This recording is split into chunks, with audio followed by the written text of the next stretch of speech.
Now it seems that Kiri wano. I'm the only one who can Munnange. make my godfather change his mind. Kirabika nze nzekka nze nsobola okukyusa ebirowoozo bya godfather wange asobola obaguza machines zino ze munoonya. I want you to beg me. Kati ssebo njagala oneegayirire gwe nnyabo. Please don't insult Mr. Bai. Bambi lekekkezaako kumanyira musajja ono. It's up to him. Kiri eriye. You anyway. Yasalawo ye gwe bikwatirako wa. No matter what you say, I'm still Bai Zhongqing's lawful wife. Kyonna ky'oyogera nsigala nze mukazi we mu mateeka.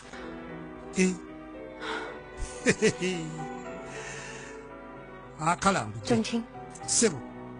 Don't you believe we can resolve these differences? Tokkiriza nti nze naawe tusobola okumalako. Since both of us want to revitalize the engeri ffenna gye twagala okuzza obujja factory eno mbadde nkusaba tukkiriziganye. So please have faith in me. Ninawo plan. I won't let you sacrifice yourself for me. Mbadde nkusaba onneesige mu kifo ky'okweswaza. Tokkiriza kujooga. I beg you to give me a second chance. Nkwegalidde mpayo omukisa omulala.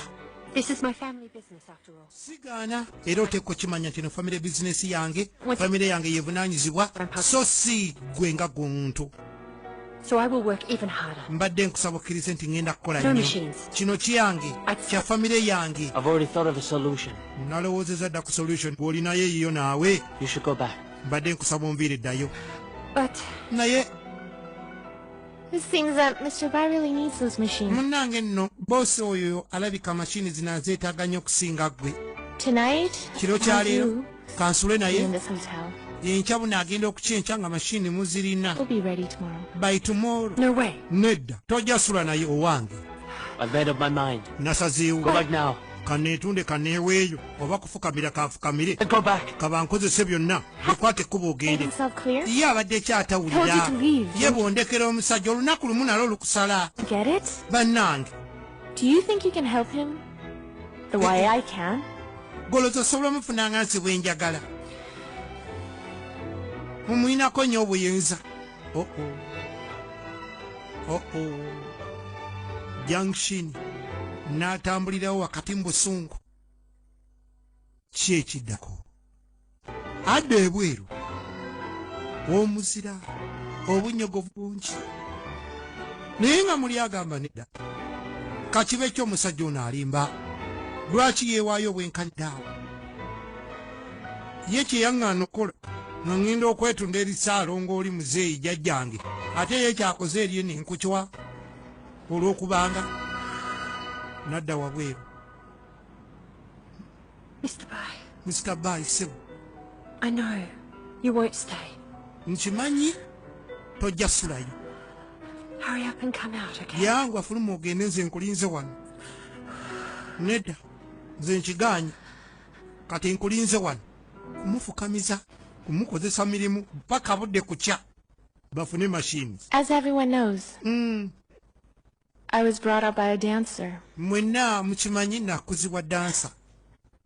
I'd always wanted to be a star. Era bulijjo nayagala nnyo okuba star. Started out doing minor roles. Bwe ntyo nafuba nnyo. Most of the directors. Okola ebintu bingi ne ba directors. Some companies abatali bamu ba wanted to take advantage of me. Naye nga bangi baagala kunkozesa. None of them was willing to give me a chance. Nkukakasa ku bonna tewali n'omu yali ayagala kumpa chance.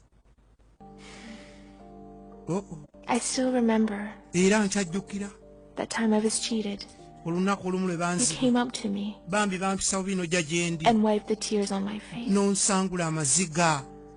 Bankiitinga nnyo butuufu nawulira bubi. Baproducer bonna badirector buli omu manna ng'aba ayagala asooke jalibu alukakuse ku kyoyagala. Ekyo nno ndowooza si kipya.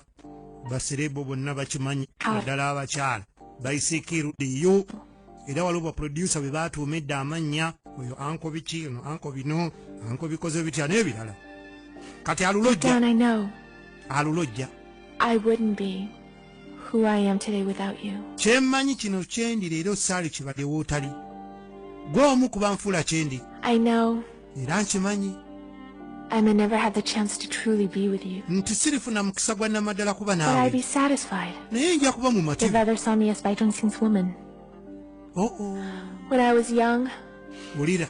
my mother depended on men to make a living. Nzijukira nga nkyali muto mmange yabeerangawo ku lw'abasajja nga be bamusuza Told me that be bamuliisa. when a woman Naye yaŋŋamba gives her heart to a man. Nti omukazi waawe omusajja omutima She can't live without him anymore. bambi alemererwa n'okubeerawo omusajja oyo waatali. My heart belongs to you. Munnange omutima gwange nagukwera n'alyagadde nnyo okuba mukazi wo. After tonight, Kale take me back with you. I don't need to be your wife. wulira, Being your concubine would be enough. oluvannyuma lw'ekiro kya leero mbadde nkusaba ontwale. Mr. West, Waakirika mbeere namba 2 wo. promise me that? Oyinza okinsuubiza ekyo, nzikiriza okunteeka kameeme musajja gwe. Batono gye bali abaagala bannaabwe wakati muli mbeera yonna. Gwe wenna asobola okulayirira bw'otyo omusajja ng'okitegeeza. Kajambo wadde tondaba. Kajambo. Just stay with her. Togeza n'osulayo. Togeza n'osulayo. Ekiri wano. Yalemereddwa okgenda ali wano waweeru wa hotel. Nga tajja. Ndabika neemalira mu bwereere omusajja aleerya bamubisa abuguma. Nze ndi wano omuzira gumpita si mpewo muzira. Bw'otyo bw'onneewadde. N'atuuka. Bambi abuyogeredde wakati mu mukwano. I didn't stay to make a deal with you. Sisigadde wano kukola diiru naawe. I wanted to tell you that I'm sorry. Njagadde kwetondera nti nsonyiwa.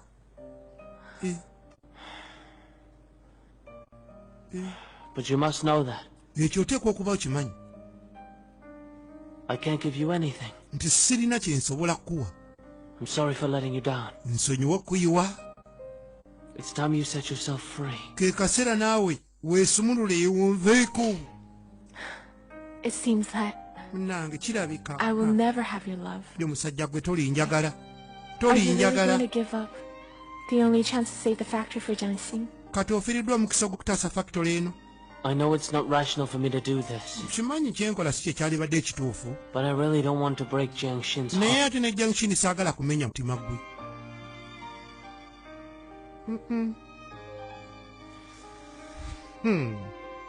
Gwalumirirwa kimanyi Shin tamwagala. said she had a solution. Aŋambye She said she would try very hard, nti agedagezaako nnyo era alinawo amagezi. even if the odds of success are small. Newankubadde nga I want to try and mu mbeera gy'ateekateeka si ey'amaanyi. I'd rather choose Kangezeeko. whatever makes her happy. Kangezeeko kyonna ekinaamusanyusa. Bwe ntyo bwe ŋŋamba. Naye ng'akimanyi nti gwalumirirwa era gwasaasira. Ate ye tamuliiko. Era tamwagala alina gw'ayagala. Naye agamba wadde ki saagala era munyiiza. It's really fine. Kale sulayo. Sulayo. It's all for the best. Ndaba era okikoze ku lwa bulungi bwa factory wadde nze wabiŋŋaana ate kati gw'obizeemu. The textile factory Tewali buzibu. Sulayo. Sulayo munnange. will be saved. Kasita factory neetaasibwa. Ekyo ne kiggwa. Sulayo. Sulayo. Agenda okuwulira. Agenda okuwulira. It's cold out here. Empewo nga nnyingi obunnyogovu buyitiridde. Okola ki wano? Abadde takisuubira mukazi watu. Ng'amanyi omukulu. Empewo togiraba. Obudde bugenze. So Ky'ogamba. you said yes to Yao Mayar's Omaze n'okkiriza byagambye.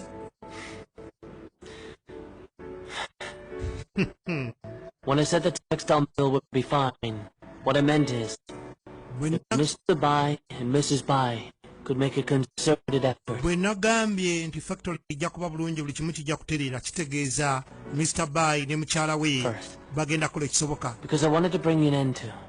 Wabula nsigaddeyo nga nkugobyeyo nsobole okukomya byonna. Say that you had found a way to revive Nze naye bye tubadde tugezaako okupanga. you. Naye kennyini aggyeyo omutima anveeko. Solving our difficulties. Mbadde nsaba nze naawe tutambulire wamu. This isn't like you, Mr. Bai. Kwegamba You gave up the safest option. And kyotegeeza it's me. osazeewo okwesonyiwa byonna. nekkuba eryalibadde litutaasa eryamanga Factory will make money for you? osazeewo kyonna factory nekkolera sente I still hope the factory can make money for me. nkyalina essuubi tejja kunkolera Because I see that you have never given up. kubanga nkulaba nga gwe nnyiniyo tonnapowa tonnawanika You're right. oli We're in the mutuufu same boat.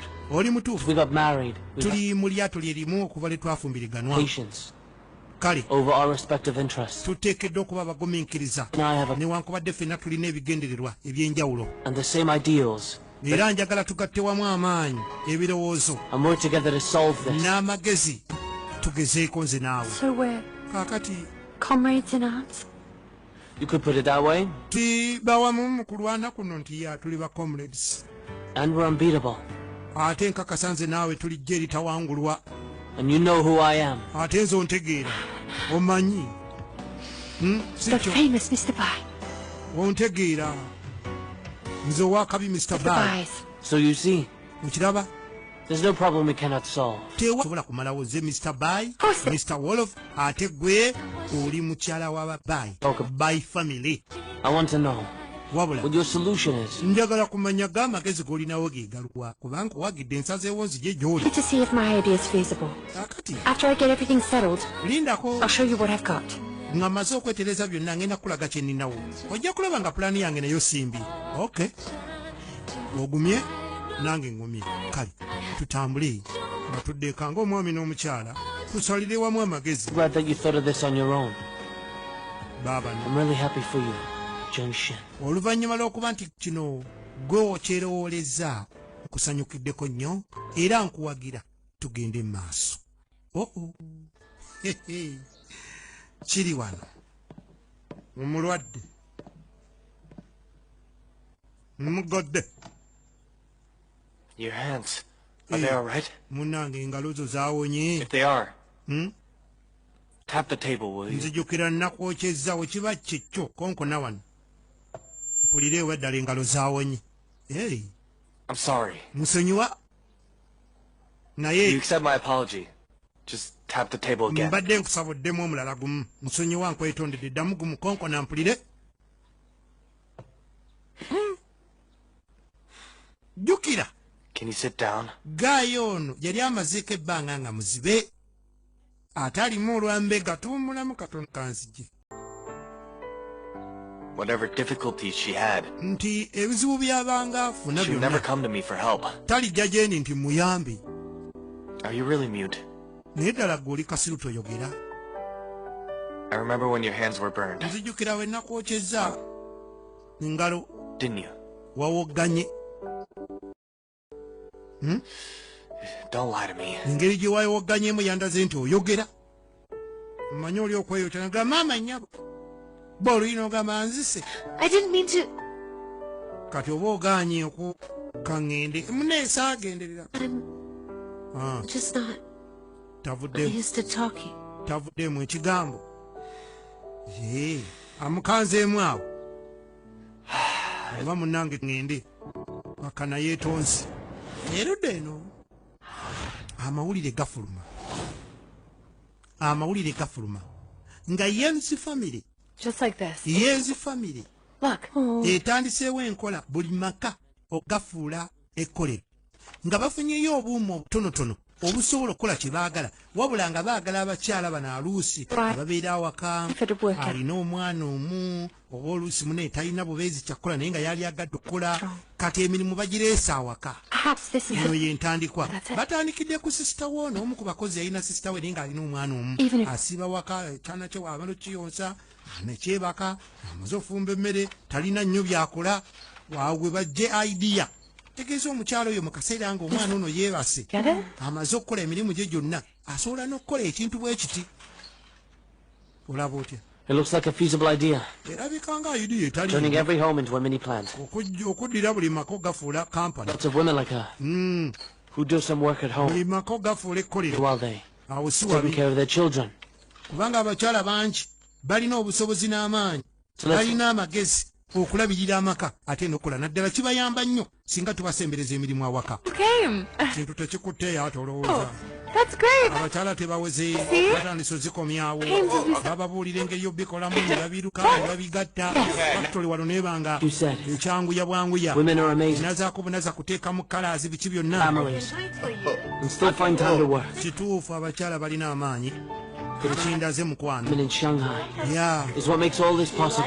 kyekifudde bino okulabika nti bisobose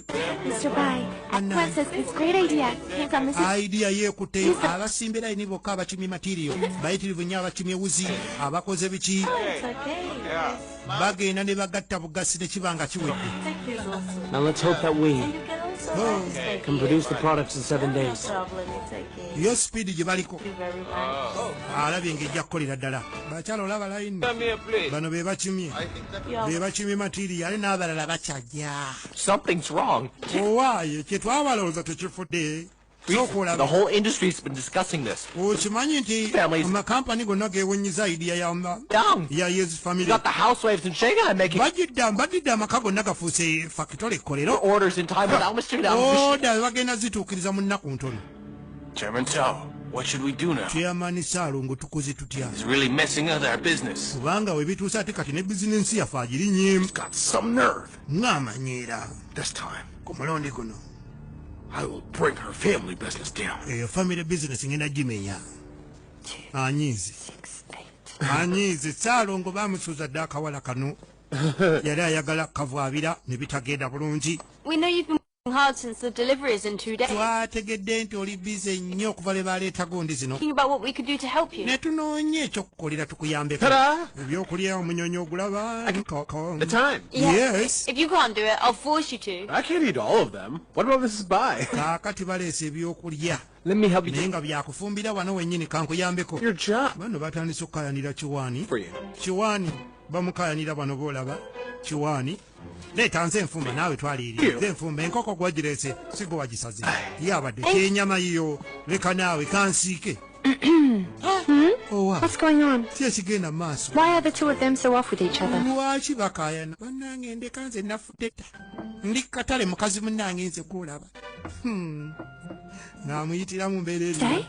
You mean You, Shugwan and Stone. Kyogamba Shugwani ne Stone bakayanira. Yeah, that's it. Shugwani. And it's a real torture.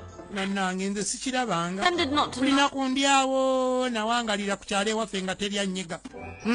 Umala we yajja okuŋŋambako abo kumene yali alina ebyo byatwala. Like this. Yamala obiyisaawo teyanyega. Which... nga nindirira. Actually, I don't know who am I like better. Simanyi oba ku bonna ŋŋende naani. Nice. Naye nga bankayanira. So I went to consult the temple master. Okakkana saagenze w'omulaguza ndagule. Kabona. What did he say? N'agamba atya kumbe bawulidde baagala okumanya. He said... Baamulagudde batya. Baamugambye ani. Mr. Wright's name starts with the letter S. Mbu omutuufu gweteekwa okufumbirwa erinnya litandika n'ennyukuta ya S. Tulinawo Stone ne Chugwani.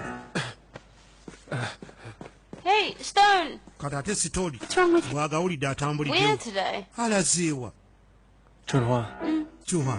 Actually, we heard Munnange.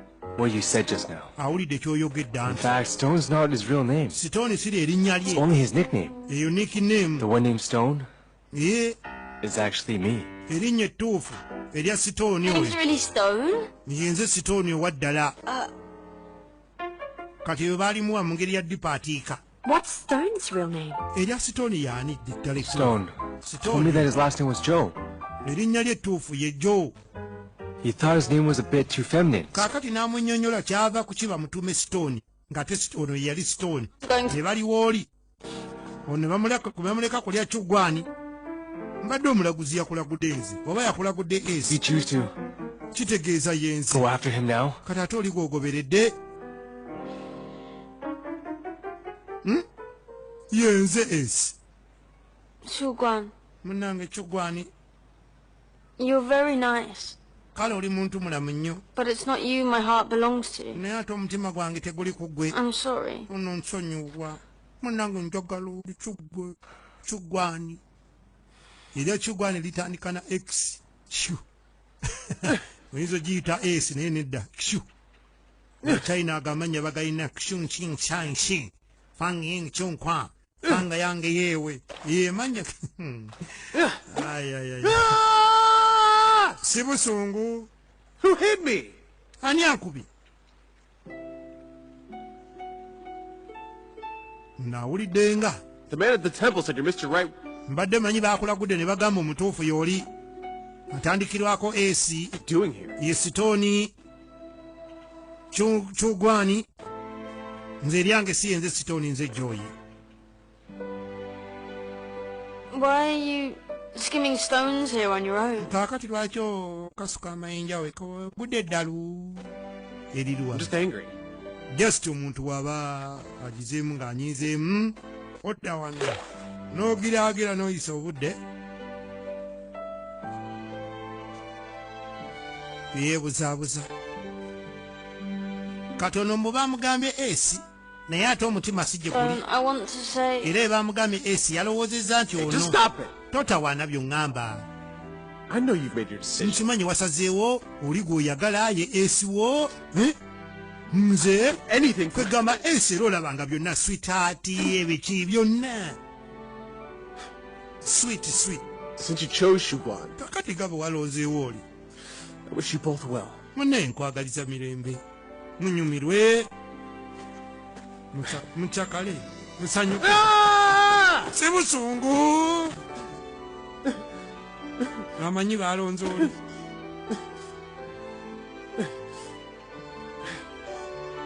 Now I know kakati why I'm so obsessed with you. ntegedde lwaki nkwagala You're just so nnyo simple-minded. oli simple minded olina ebyekito ate ng'oli sirias mu ngeri oba endala mu bonna sitooni ono gwe yalabikanga fala naye alina obukugu gwe gwenjagala You're the one I choose. era gwe nalonzeewo wadde bandagudde ebirala naye nze njagala gwe. I thought you chose Shugwan. mbadde manyi walonze Chugwani.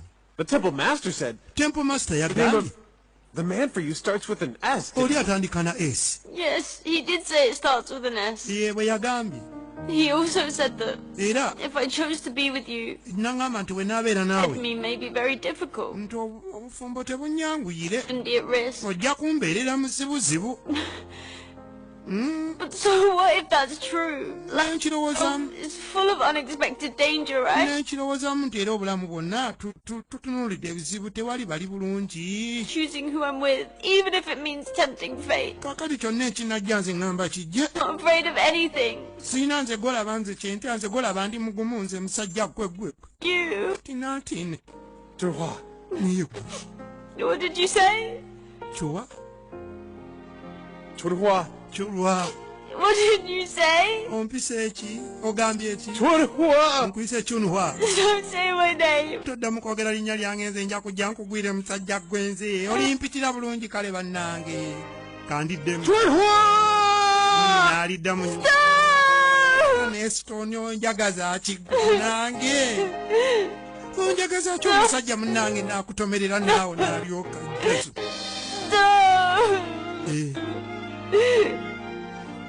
omuntu yajjirwa ekintu mukwano kubanga munnange ate buli omu gumumegabo bwe naafuna engeri gy'abikwasaganya mu ngeri ndala ennyinyonnyola etera okuba enzibu abantu abamu bye babagamba tebijja bakolera eyo bikola waabwe fuba nnyo okulaba nti naawe ozuula ebibyo mu muntu wo mukigguse bulungi ojja kwesiba ku byagundi yaŋŋamba naye nga ebibyo ebirala abamu balya basolobeza abalala balya mpolampola kimomozo abalala baswankula bwe bityo. Let me finish this. Sebo nkwagalamu nti kamalirize wano kesebo yafunye omukazi onzije ne ku byenkola olwokuba gwe balonze gwe basiimye gwe kamalirize ndeka nze n'eccupa anywamu awo mbeera yeeyo soka amiramu ye stone amiramu girasi tagirinda kala ebanga egira bwati najjuzaawo kitegeera laavu Take it. sebo kwatira awo kiki kyamuwa ki I know how generous you are. Munange. Always. Treating friends to eat and drink. So you don't save much money. Musajja wa kisaali mukwano gwange tukola biki naye sente. For you. Olina ntono. In case one day you want to propose to Chunhua. Bwe nali ntambula eyo. Can afford one right now. Nensanga empeta eyo nenjigula nengamba nti luli kyo nubaako obuyagalo gamba Chunhua. Kugigula. I thought you had bad taste in jewelry anyway. Ate n'ekirala toba na sente n'ebirungi tobimanyi. So kale on my way back, I picked one up for you without asking. Bwe nali nkomawo ne nkugulira empeta eyo nga sisoose na kubuuza nti oba eno obeera oba nti ki. Kumba alabika Chugwani yali agitegese ojjiwa kyo. Mwana muwala Chugwani naye baamusoonye. Katukomewo. Eno Chugwani ye yagula gwe nkumanyi ebintu ebisinga ekisa kyakuyitirira olina olugabanguzi obusente bwofuna bwogaba totambulako mu bifo byakabi nga ffe. Kale nagenda okutambula eringamba naye akaweta kano tomanya Stone ali agala okubaako byagamba oba proposinga Chugwani muweze muneekankagule ate nkumanyi toba na ssente n'ebirungi byennyini tobimanyi kati nendabanga you had bad taste in jewelry anyway. Ngeri gy'otabitegeera. You don't know anything about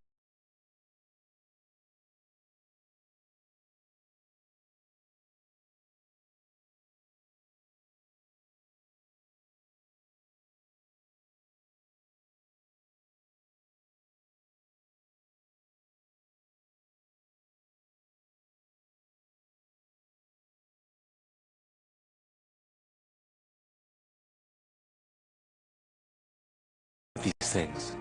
So kale on my way back, I picked one up for you. Nakulonderayo akaweta ako si kabi.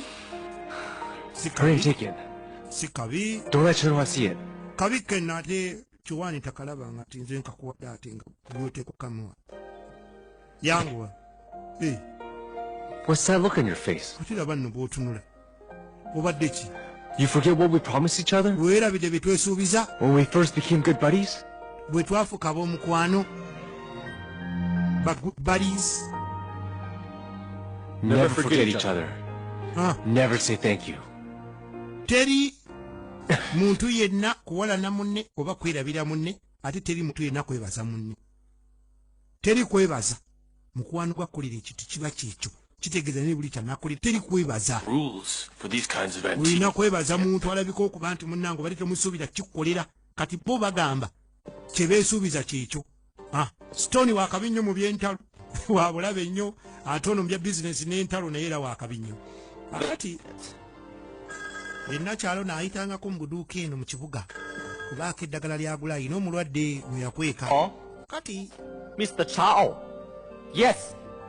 Eddagala balitundira wano ku black market bintu bya magendo. It is important. Najja afuna essimu wano. It is colorless and odorless. Naye essimu gy'afunye ng'erabika ya ddiiru nkambwe. The toxicity won't be eliminated. Totya. Pills containing this dye will cause skin issues. Buno obutwa bwe twaleese tutabudde mu daayi tebukyusa daayi. Daayi asigala mu kala ye. N'akyusa engoye nga bwe ziba. Naye akatwa akamubaamu kagenda kolona skin z'abantu abagenda kwambala engoye ezo. Ye ddiiru nga bwe twate. Ke katwa ke twaleese. Katonda agenda okulaba manyi ono yaliko ku street ddiiru azimanyi n'awuliriza simu y'omusajja ono n'asoma ne ku lupapula wali ebigenda mu maaso n'abigattagatta. You can be rest assured. Gwe beera mukakamu kintu twakiruse bulungi. Oh, really? Okakasa. That is so generous of you, Mr. Bannange ng'olina ekisoga ennakutuwa ezo zonna otwongedde namu. Totya emaali weerira olenga nnya bamugumu. Mpozi mbaddeko gwe mweyagala ddagala lyo naye ng'onaategedde ekigenda mu maaso abigassegase. Yalwa ku street amanyi black market n'ebisigale ddiiru z'ekiyaaye zonna zimanyi. Mufere ategera mangu bafere banne biki bye bagoba. Kati ono luvannyuma lw'eddagala odikozesa akaseera. Don't rush it. Topapa. Your eyes slowly. Mpola mpola tunula mpola mpola. Topakuka. leka kubanga eyatunula edda yabadde ki